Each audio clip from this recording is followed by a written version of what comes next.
Thomas Soto n'était pas d'accord avec son invité sur le plateau de Télématin, lundi 7 mars 2022.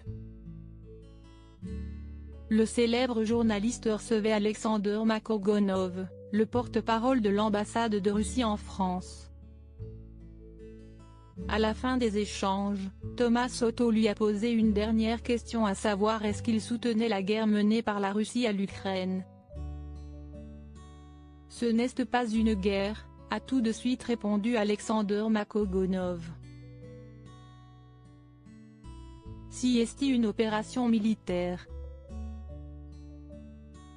Si cette opération est destinée à assurer la sécurité de mon propre pays mais aussi de l'Ukraine et de tout le continent européen, bien sûr que je soutiens cette opération, a-t-il poursuivi alors que Thomas Soto ne semblait pas vraiment convaincu par les arguments avancés par son invité.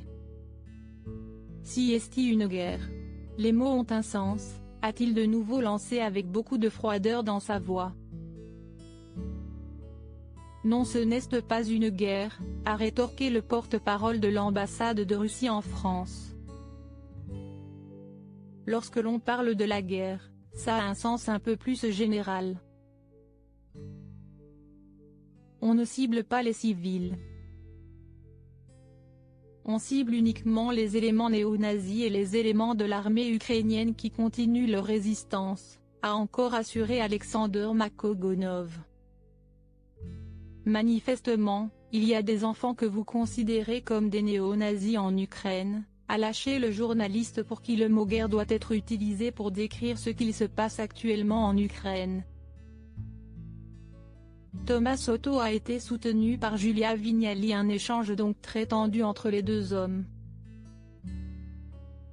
De retour en plateau, Thomas Soto a été soutenu par sa co-animatrice, Julia Vignali qui a, à son tour, affirmé qu'il fallait bien parler de guerre en Ukraine. Loading widget.